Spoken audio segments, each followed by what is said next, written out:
So ito po, naghahanda na po kami para sa aming Christmas party at nandito po yung pinakamagaling na chef.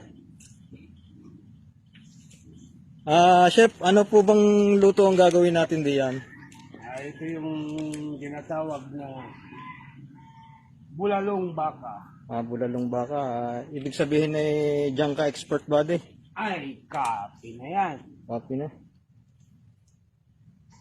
Pero naluto mo na kahapon ano, painitin na lang ano.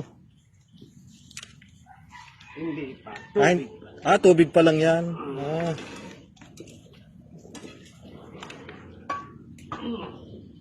So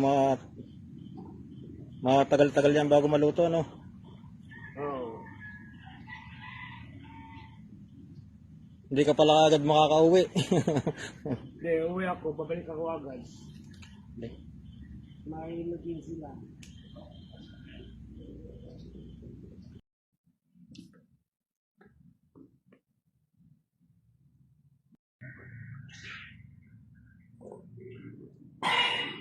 Suwabe ang lasa.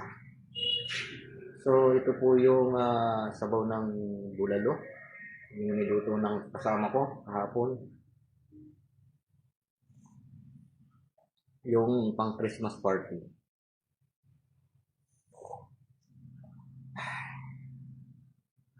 Mas maganda kaysa kape.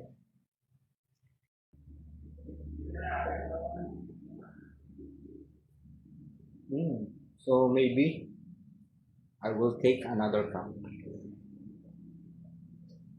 So 3 days na lang po. Pasko na.